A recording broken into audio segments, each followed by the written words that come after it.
Hello, welcome to Biology for You. In this video, we are going to discuss the fidelity of the DNA replication. In the series of videos, we have been discussing different concepts in molecular biology. In this video, we are going to discuss how the fidelity of the DNA replication will be maintained. That means how high accuracy of the DNA replication will be maintained. That means generally during the process of replication there is very minimal rate of errors, making errors. So this must be maintained. Otherwise, if there are many errors in the process of DNA replication, that may leads to loss of information, loss of genetic integrity. There is a chance of mutations, loss of gene functionality of some genes, and eventually loss of inherent characters from one generation to the other. So in order to avoid all these bad consequences, the DNA replication must be error free. So the high fidelity or the high accuracy of the DNA must be maintained. So that is the importance of high fidelity of the DNA replication. So basically, why these errors will happen? First we need to understand why these errors will happen. So DNAs are made up of DNTPs, which are building blocks, and DNTPs are having three components in them: nitrogenous bases, sugars, and the phosphate moiety. So basically there are four kinds of nitrogenous bases: A, T, and GC. So all these four nitrogenous bases have their alternative forms, tautomeric structures. So because of the presence of these tautomeric structures, there is a chance of incorporation of these tautomeric structures in the growing chain during the replication process. So even though the proportion of tautomeric forms are very much less to the correct forms of these nitrogenous bases, there is a chance of incorporation of these tautomeric forms in the DNA chain. So that is considered as an error or the mistakes. So basically what will happen if a incorrect nucleotide or the tautomeric form is being added? So take an example of tautomeric G. Tautomeric form of guanine has the ability to bind with and make triple bond with thymidine instead of cytosine, which is the correct base pair. So because of the incorporation of tautomeric guanine in the place of A, that means in a DNA template that is being copied is having T, then it's supposed to be A in the opposite strand that is newly synthesized. But this tautomeric guanine, which has the ability to make triple bond with thymine, may also can enter into the chain, and that is considered as an error. Because of this mismatch, there is a chance of mutation, and this mutation may leads to loss of functionality of some genes, or maybe a loss of inherent character.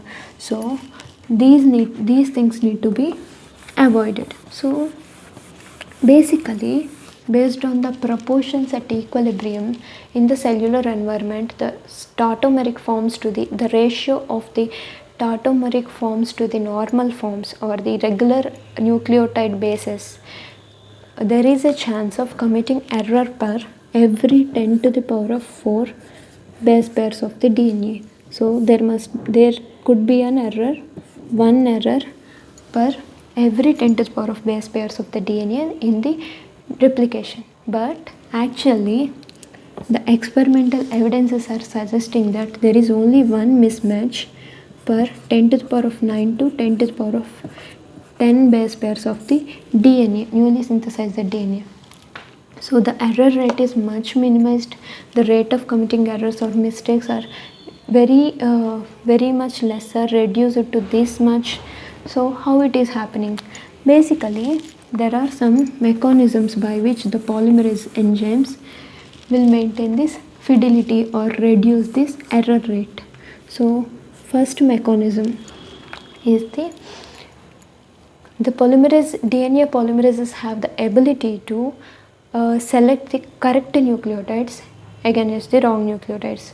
That means only based on the template sequence they are able to identify what type of nucleotide is need to be added in the growing chain.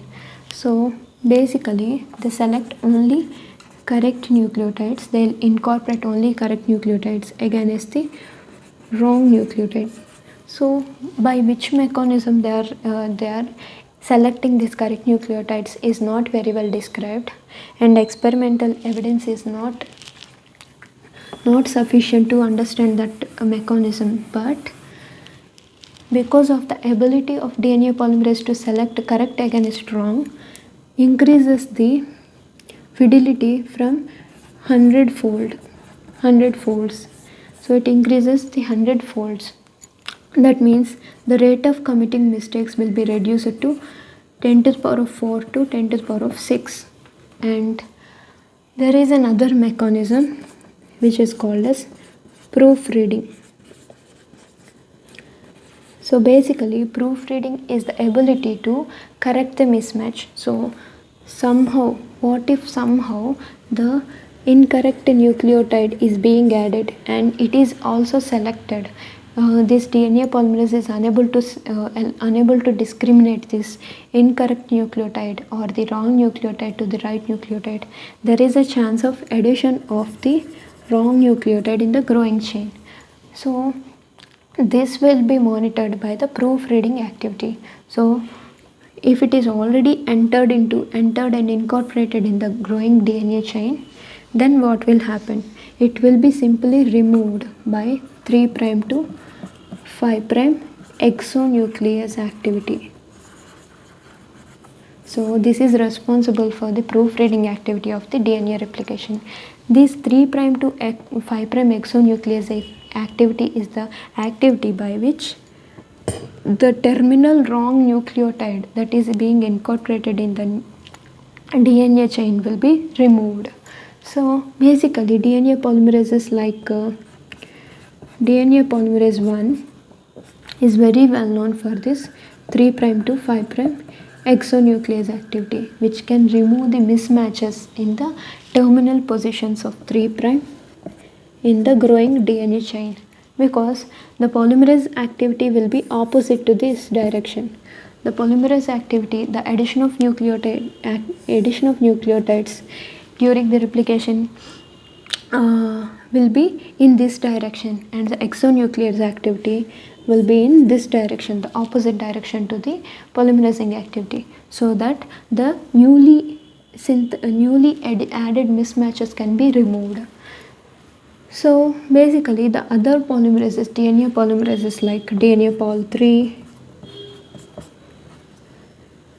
even the eukaryotic polymerases like DNA polymerase delta, epsilon are also identified with this 3' to 5' exonuclease activity.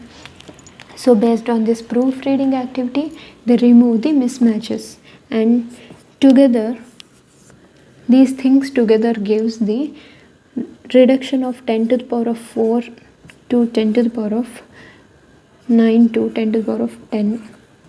So the error rate, one error per 10 to the power of 4 bases that are being added, that rate is reduced to the 1 error per 10 to the power of 9 to 10 to the power of 10 base pairs that are being added in the DNA chain because of these two abilities together. So basically how this proofreading will happen, again take an example of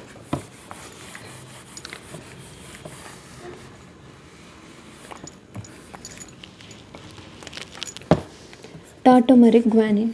So what if the tautomeric guanine is being added in the growing DNA chain? So it will make triple hydrogen bond with thymidine instead of cytosine, and this tautomeric guanine is already added during the process of replication, and the DNA replication is proceeding in this direction.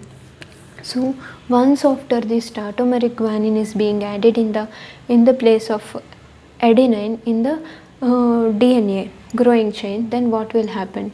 There is a chance of, because this is just an isomer of G, normal regular guanine nucleotide base.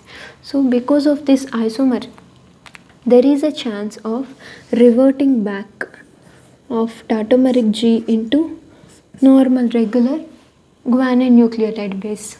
So once after it is converted into a regular guanine nucleotide, then it is no more able to make this triple hydrogen bond with T.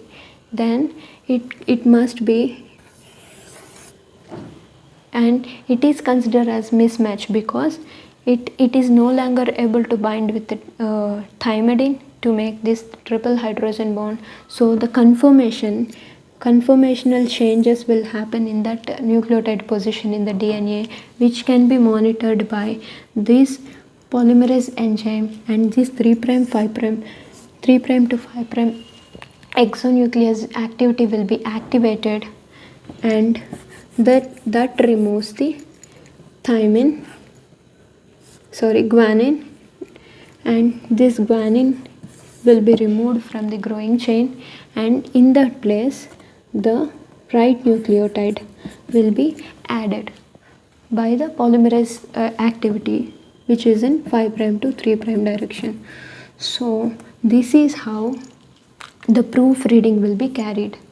So this guanine will be removed. So likewise, any other kind of mismatches will also be removed by the proofreading activity of 3' to 5' exonuclease. Okay, until here 10 to the power of 9 to 10 to the power of 10, per every 10 to the power of 9 to 10 to the power of 10 nucleotides, there is a chance of still having one error. These kind of very minimal errors will also be removed by DNA repair mechanisms. So this DNA repair mechanisms, there are many enzymes involved in the DNA repairing, and they will monitor any further possible errors that are happened during the process of replication. So still there is a chance of committing an error per 10 to the power of 9 to 10 to the power of 10 nucleotides that are being added in the DNA replication. So that will also be removed further by DNA repair systems. So that is how the high fidelity of DNA replication will be maintained. So hope you understand this concept, and if you like, share and subscribe to my channel, and press the bell icon for the further notifications.